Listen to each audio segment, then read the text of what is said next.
اللہ تعالیٰ اور نبی کریم صلی اللہ علیہ وسلم تو ایک امت کہہ کر وحدت کا درس دے رہے ہیں، اور ہمیں قرآن سے مل رہا ہے کہ سب ہمیں کلیکٹیو امت، یا ایھا الذین آمنو، اے لوگوں جو مان لو، جگہ جگہ سب کو اکٹھا کیا گیا، یہ نہیں کہ یہ والے یا وہ والے، ان کو اکٹھا، ایمان والے ایک طرف اور جو ایمان نہیں لائے وہ دوسری طرف، یہ ہے۔ لیکن ہم نے ایمان والوں میں بھی اتنی تقسیم کی ہے، اتنی زیادہ تقسیم کر دی ہے کہ دوسرا تو ہے ہی نہیں، اور پھر اس میں جو ہم وجوہات بناتے ہیں ان شخصیات کو جن کا آپس میں اتنا پیار اور محبت ہے کہ ایک دوسرے کے لیے قربان ہو گئے، جانیں دے دیں، سب کچھ لٹا دیا، اور ایک دوسرے کو کہا نہیں وہ مجھ سے بڑھ کر ہے، وہ مجھ سے بڑھ کر ہے، اور ان کے بارے میں ہم کہہ کہ نہیں اس کا کیا مقام ہے، اس کا کیا ہے، نہیں میں تو میری نظر میں اس کا چونکہ زیادہ ہے،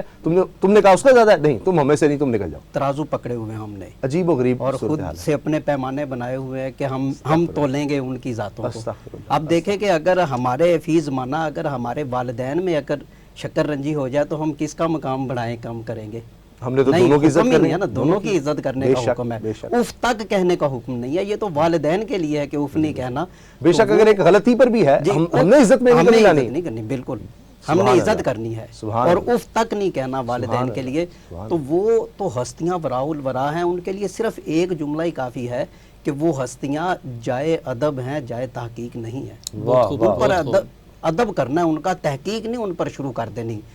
کہ ہم اس قابل نہیں ہیں، تو ہمیں ان پر خاموشی اور ان کا ادب ہم پر فرض اور لازم کیا گیا ہے۔ ادب کی تو بہت ہی زیادہ اہمیت ہے نا، جب سے یہ ادب ہم کے چھوٹا ہے اس وقت سے یہ ساری خرابیاں دار رہی ہیں۔ آپ دیکھیں انفارچونیٹلی ہے کہ ہمارے محراب و منبر پہ جو لوگ ہیں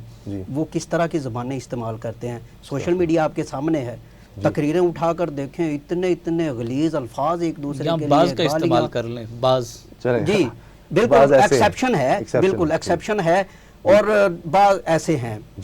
اور اچھے بھی ہیں علماء جو علماء حق ہے، اور وہ اچھی گفتگو کرنے والے بھی موجود ہیں، لیکن زیادہ تر جس طرح وہ پہلے بات ایسی کرتے ہیں اختلافی تو ہائی لائٹ ہو جاتا ہے، جس طرح جرم ہائی لائٹ ہوتا ہے، جس طرح کوئی غلط بات کوئی سڑک پر کھڑے ہو کر کوئی ناچ گانا شروع کر دے تو سارے لوگ جا کر اس کو دیکھنے لگ جاتے ہیں اس کو کیا ہو گیا، تو وہ جو ایک عجیب وہ اپنی طرف سے نئی چونکہ چیز گھڑ رہا ہوتا ہے کہ اس سے تو توجہ اس طرف چلی جاتی ہے۔ ادب کو فوقیت دینی ہوگی، احترام کو فوقیت دینی ہوگی، ایک دوسرے کا باہمی احترام و ادب اور اس کے جو عقائد و نظریات ہیں اس کا احترام کرنے سے یہ معاشرہ جو ہے نا وہ ڈیولپ ہو سکتا ہے،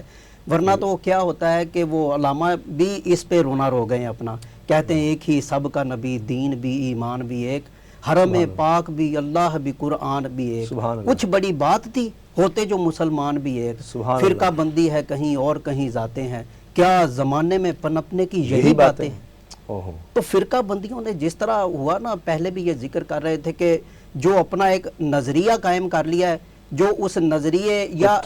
ہاں جی نظریے سے بھی نیچے آ جائے،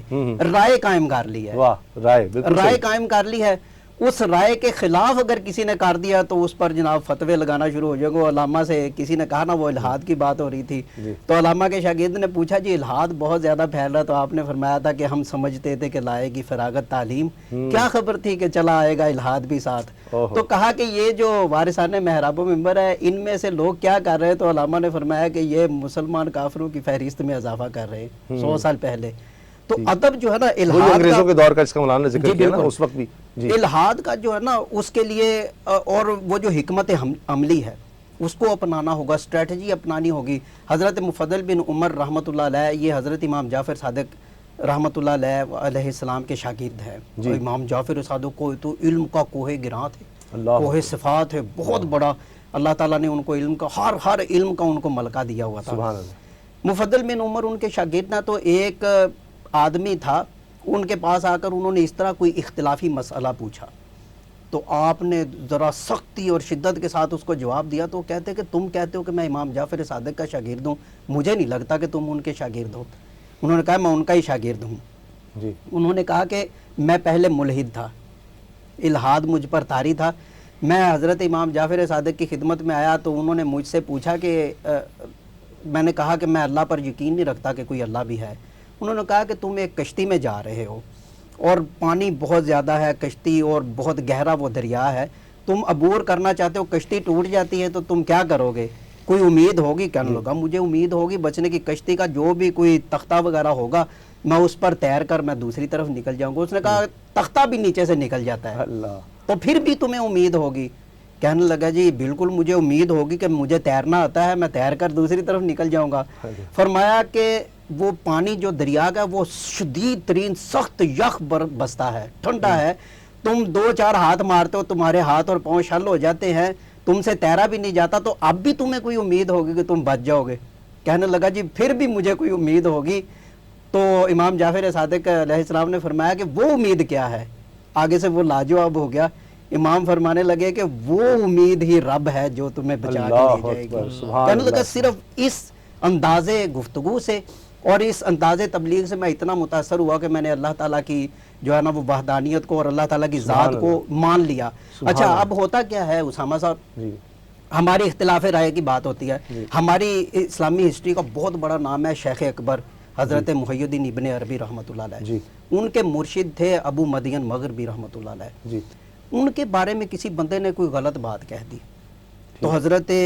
ابو جو ہے مدین مغربی کے جو شاگرد اور مرید تھے حضرت شیخ محقق شیخ اکبر محی الدین ابن عربی رحمۃ اللہ علیہ، جی انہوں نے اس بندے پہ اتنا غصہ کیا کہ اس سے بول کلام بند کر کے اس نے میرے پیر کے بارے میں یہ لفظ کہا ہے۔ جی وہ اس نے بول کلام اور بول چال اور ہاتھ سلام لینا بند کر دیا۔ کیا ہوا کہ